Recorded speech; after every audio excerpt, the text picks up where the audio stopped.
OC నీ రోయితూ నువ్వు మనిషివే పసరానివనే నీ ఎవ్వ ఏం తినొచ్చినావే గిట్ట జప్పరెత్తివి గీడ మనసులు ఉండాలనా పోవాలనా అరే మొన్నటి వరకు బొత్తుగా టచ్లనే లేవు ఇయాల నీకు ఏం లేచిందే పూనకం వచ్చినోని మాదిరి గిట్ట జప్పరెత్తివి మళ్ళేమనుకున్నారువే గిట్టుంటది నాతోని ముందే చెప్పినా ఆదివేరం అరుపులెత్తి అని నీ యాల్డింగ గిప్పటి సంధి కథ మొత్తం వేరే ఉంటది hit man vintage hit man is back అంటారా బాబు. ఎస్ గిదేనా రోహితు నీ నుంచి ఎక్స్పెక్ట్ చేస్తుండేది. అరే తెల్ల నాయనలను తెగబడి జప్పరిచి మ్యాచ్ ను వన్ సైడ్ చేసినావు. గిప్పుడు కాన్ఫిడెన్స్ వచ్చిందివే. నీ ఎవ్వగ్గా ఛాంపియన్ ట్రోఫీలో కూడా గిట్టేనే గానా తగులుకుంటేనా దబిడి దిబిడేనే. బైదివే గా డబ్ల్యూటీసీ పీకతల కల్లా ఫ్రస్ట్రేషన్తో అనరాని మాటలన్నా గవన్నీ మనసులో పెట్టుకాకు. ఓసిని గంభీర్ బై ఫ్రస్ట్రేషన్ రావడం కామనే తీయే.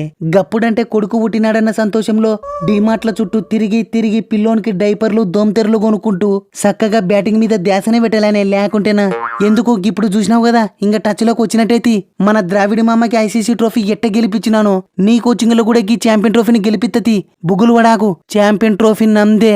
ఎస్ మొత్తానికి చెప్పినట్టే నూరు జప్పరిచ్చి వింటేజ్ హిట్ మ్యాన్ యాదికి తెప్పించినావే రోహితో సూపరే.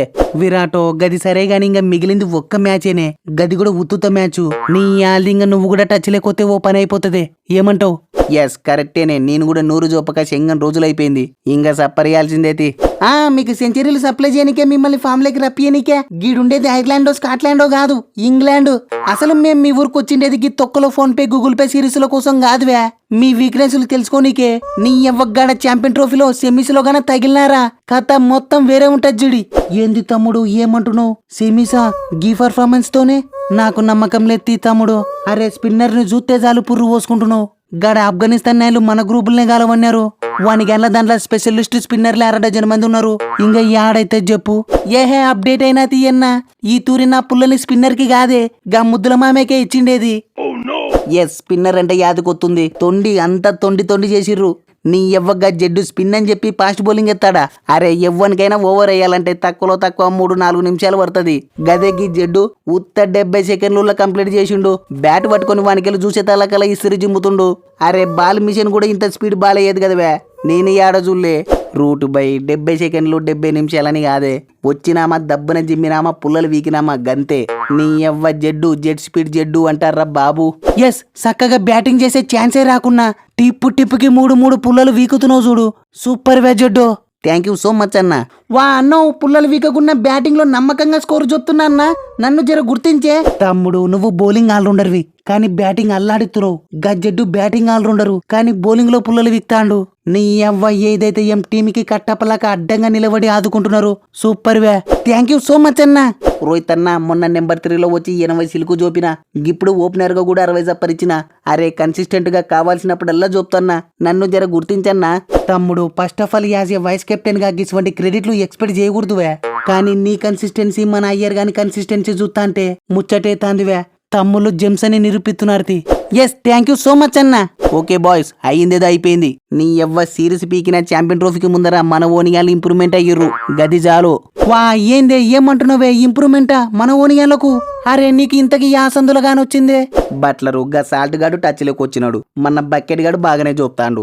మన తోపు లివింగ్ లెజెండ్ కూడా మంచిగానే తాకించుకుంటున్నాడు. లాస్ట్ కి ఇలా మన బ్రూకు గాడు కూడా 30 చూపిండు. ఇంకా నువ్వు నేను గిది ఇంప్రూవ్మెంట్ కాదలే. మొన్న 250 కూడా దాటియలే. ఇవాళ 300 దాటిచ్చినాం. చాలు తీవే గీ మాత్రం ఇంప్రూవ్మెంట్ ఉన్నే చాలుతి. ఛాంపియన్ ట్రోఫీ నందే. రూట్ అన్నా నాకెందుకు అనిపిస్తాంది చూడే కెప్టెన్సీ నుంచి మన బట్లర్ ని తీసేసి ఓలకనిస్తే బాగుంటదేమో. వా ఏమంటున్నావు తమ్ముడు? అవునన్నా మనకి గీ గతి పట్టడానికి మెయిన్ కారణం కెప్టెన్సీ చక్కగా లేకపోవడమే. అరే నీకు తెలియదు గాని మొన్న T20 సిరీస్ లో ఒక్క టాస్ కూడా గెలిచలేకపోయినాడు. ఇప్పుడు టాసులు గెలుతున్నా కూడా ఆంతలకు బ్యాటింగ్ తీసుకుంటాడు. సుత్తివి కదనే ఎట్ట బిస్కెట్ అవుతున్నామో. అరే ఎప్పుడు బ్యాటింగ్ తీసుకున్నాలో ఎప్పుడు బౌలింగ్ తీసుకున్నాలో కూడా తెలుస్తలేదు. ఎస్ కరెక్ట్ చెప్పినవ్వే నాకు కూడా గదే అనిపిస్తాంది. ఓసని మధ్యాహ్నం పూట ఎండకు ఫీల్డింగ్ చేస్తే తెల్ల మోకాలు నల్లగైతాయి అని చెప్పి కష్టపడి టాస్ గెలిచి సల్లపోతున్న ఫీల్డింగ్ చేద్దాం తీయనుకుంటే నన్నే అంటారా? నీ ఎవ్వరు రేపు గా ఉత్తుత మ్యాచ్ లో చేజింగ్ తీసుకొని ఎండకి ఎండబెడతది గప్పుడు తెలుస్తుంది. వా కొంపదీసి గంత పని చేసేవే బట్లరో సిరీస్ ఎట్టాగు పీకింది. అయిందేదో అయితే సాయంత్రం సల్ల పొద్దున్నే ఫీల్డింగ్ చేద్దాం ఏం కాదు. బట్లర్ అన్నో మ్యాచ్ పీకిండేది ఫస్ట్ బ్యాటింగ్ చేసినందుకో మన బౌలర్లు వాయి కొట్టించుకున్నందుకో నీ కెప్టెన్సీ వల్ల కాదు చూడే గబ్బు అమ్మ టిప్స్ వల్లే. ఓరే అంటకెట్టు డిప్ప మీద ఒకటి ఇచ్చినానంటే నీ బకెట్ లొక్కు పడుతుంది చూడి. నా టిప్స్ గాని ఏమన్నంటే మంచిగుండది. అరే మీకు ముందే చెప్పిన గా రోహిత్ 100 జోపాలని కాసుకొని కూర్చున్నాడ్రా బాబు అని. నెత్తలకు జిమ్మన్రా బాబు అంటే ఆంతలకు కాళ్ళకి జిమ్ముతారాలే. నీ అవ్వ ఇంత దేర్తి మగ్గాలని యాడ జుర్రా జుర్రా. వారని నువ్వు చెప్పినట్టే చేసినామన్నా. గా విరాట్ ఒక్కడు బుట్టలు పడినాడే గంతేనే. ఇంక మిగతా వాళ్ళందరూ వాయగొట్టినారు. నీ అవ్వ నే టిప్స్ తో పోకుండా మా తిప్పలేవో మేమన్నే బాగుండు. ఐ డిడిఎం మిస్టేకే బువమన్నా. తమ్ముడు ఫస్ట్ ఆఫ్ ఆల్ ఎంత లొటపీసోడైనా టాస్ గెలిస్తే ఫస్ట్ చేజింగే తీసుకుంటాడు. కానీ మీరు ఏం పొడుద్దామని ఆంతలకు ఫస్ట్ బ్యాటింగ్ తీసుకుంటున్నారు. ఎనీహో అయ్యిందేదో అయిపోయింది తమ్ముడు. Better luck next time. గా T20 సిరీస్ ని క్లీన్ షిప్ కాకుండా ఎట్ట చేసిన్నో ఇప్పుడు కూడా క్లీన్ షిప్ కాకుండా చేస్తే బుగులు వడాకు. అసలే గా హిట్ మ్యాన్ కూడా ఫామ్ లోకి వచ్చినాడు చూడి. జస్ట్ ఓ 16 నూర్లు రెడీ చేసుకోవా, గెలిపించి ఇజ్జత్ కాపాడతా. ఏమంటావు బువమన్నా? నువ్వు ఎంత ట్రై చేసినా వీనిగాళ్ళకు క్లీన్ షిప్ తప్పదు తీయే. అరే ఇవాళ వింటేజ్ హిట్ మ్యాన్ నే చూసిర్రు, గదే రేపు వింటేజ్ విరాట్ ని కూడా చూస్తారు. పైగా లాస్ట్ మ్యాచ్ ఎట్టాగు ఉత్తుత మ్యాచే. కొంపదీసి ఫస్ట్ బ్యాటింగ్ అన పడాలే. నీ అవ్వ దబిడి దిబిడే. సింహం లాంటి మనిషి కూడా ఒక్కోసారి జీవితంలో కొన్ని సమస్యలు వచ్చినప్పుడు ఒక కడుపు వెనక్కేసినంత కనపడతాడు. ఈ శత్రువు ఏమనుకుంటాడంటే అయిపోయింది అలా అయిపోలేదు, ఆగు ఎలా ఆగు చూపిస్తాడు.